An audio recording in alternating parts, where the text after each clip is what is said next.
Muhammad taught us hygiene. Now when I see everything this Muhammad did for me, he's not God, he's a guide. Yeah. So I said, no, this man is my benefactor. So something he tells me, maybe I don't understand. He says, don't eat the pig. I said, man, I used to eat pork chops and I used to love them, man. But now this man says, don't eat pig, but I don't know why. He says, unclean. I said, no, man, look, it seems to be, on the butchery, I see the damn thing is hanging. It seems as clean as lamb. Yeah. So I don't understand. But because this physician of mine, I know he's got no ulterior motive. Yeah, that's true. So I listen to him.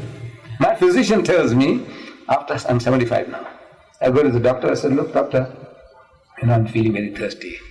And I wake up at night, urinating every now and then. He said, look, let's have your blood tested. I said, what for? I'm talking about feeling thirsty and urinating. He says, so that takes out a drop of blood and analyzes, says, you've got plenty of sugar. From now on, it's very high. Sugar is very high. You must not eat potatoes. You must not eat chocolates. You must not eat bread. So what the hell, man? All my life I've been enjoying these things. Yes, look, no more. If you eat one more apple, one more orange, you're going to go into a coma. And so what's wrong, doctor? He said, you got sugar. I said, now, how do you know I got sugar, man? Huh? I said, don't try to be too clever. The thing is now, you listen to me. Now, if I'm a good patient, I listen to my doctor. Right? Same thing this, Muhammad tells me, don't gamble, no drinking, right? Accepted. No gambling, I said, accepted. No fortune telling, I said, accepted. No idol worship, I said, accepted. Fast, I said, I fast. He said, pray, I said, I pray. Give charity, I said, I give charity. Now, I can see that it makes for a good American way of life. Islam. It solves, you can't go and talk to the American people to solve their problem. Finished. You have finished, you have forfeited your right. You have forfeited your right to say, look, Joseph Smith and Brigham Young, this is what he did. You forfeited your right because of your new prophets. Your modern day prophets told you, you listen to the American government. Yeah. There is that Mormon, he's got 8 wives. Right? In other words, according to his conscience, he's not sinning. My Joseph Smith did it, and there's nothing wrong with it. The government is wrong. The government has legalized sodomy, 25 million sodomites. You're going to legalize it in your church? No. You're going to have women priests in your church? No. But it's the whole world has accepted it. That's right. So no. I think the key there was that at that time there weren't very many members, and the government, if anyone was actually practicing it, they were killing them. But I don't know. In America, yes, killing a bigamist. The American government were actually issued an extermination order for any person who practiced polygamy. In Missouri, in fact, until just a few years ago, it was still legal on books to kill a Mormon. Kill a Mormon? Yeah. But now today, look, you are in a position to fight back. That's right. Talk sense, man. He said, look, you are legalizing sodomy, 25 million sodomites, and how many million lesbians you created? Right. Here is a man who's prepared to own up responsibility. You're telling us to plant wild oats and beget bastard children, a dozen a year, then they tell you are a stud, you are a great guy. You are a great guy, Because we read about some of these film actors. This guy went through 2,000 women. This guy went through... Is this thing to praise about? No. But now this is your norm now. This has become your standard. You have to start speaking out. And the only thing that can make you to speak out is Islam. As a Muslim, you can talk and say, hey, you are literally going to the dogs. You don't listen to me, you go to the dogs. And then I said, look, if you didn't understand what I'm telling you, I said, go and get Dr. Kinsey's Life of the American Female. He was an American, and no Arabs bribed him to write that book. He says 8% of your women, if your mother is keeping a dog, most probably is to satisfy her sexual needs. Your sister is keeping a dog, a male dog, it's for that. See, he's bluffing the world that I got a husband and I'm very happy, and she's actually getting sexual satisfaction from the dog.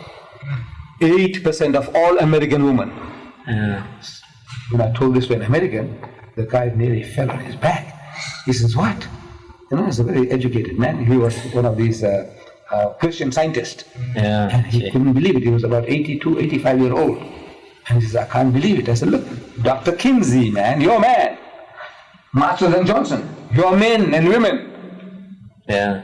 They're telling you that this is what's going on in your society.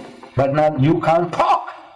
Actually, many of the leaders of the church are very active in working on the laws of the government, so that when the United Order, or the order that God wants the earth to run in, when He deems it time for this to come in, that the laws will be such that these will be acceptable.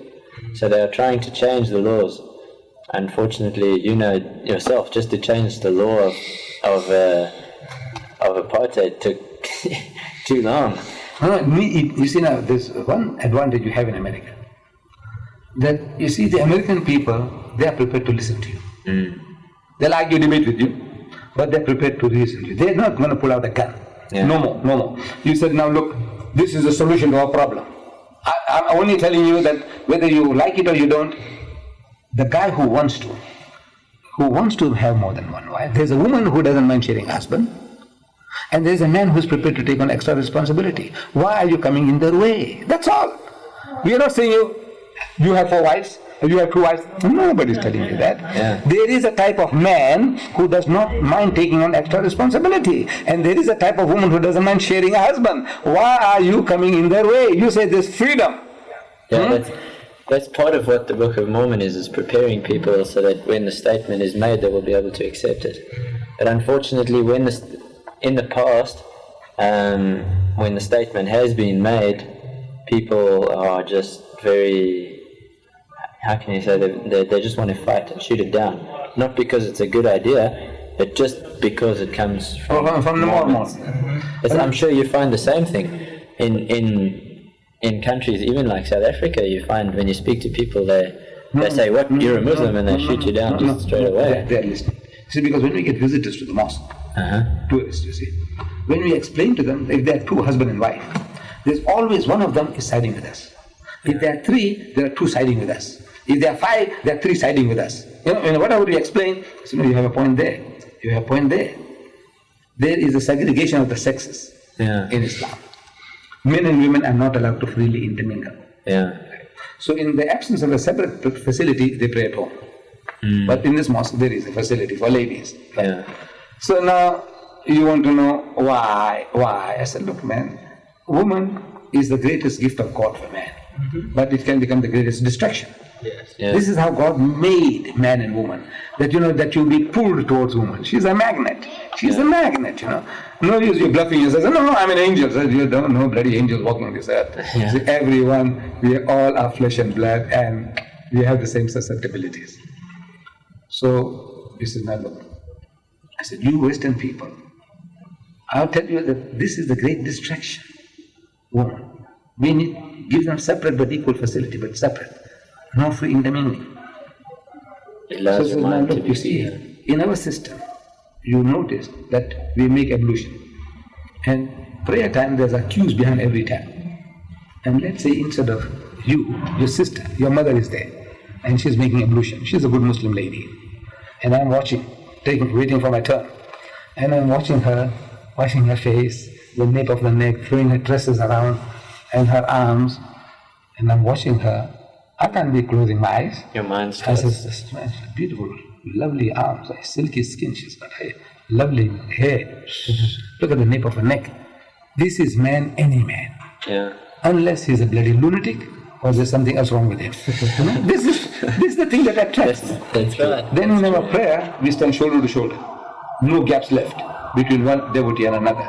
Because the Holy Prophet Muhammad said that when you stand up for prayer, you must not leave gaps for the devil to get in between you and your brother. Yeah. The devil he was talking about was not the guy we see in the art gallery, in the museum complex, Durban. Yeah. Where you see a beautiful woman with wings, and she's directing a devil in the picture, in the drawing, to go to hell, and you see hellfire in the distance, and the devil is flying off. He's got wings, and he's got horns, he's got sharp ears, he's got a tail with a barbed hook, and the woman is directing him, and you can see the guy is going off.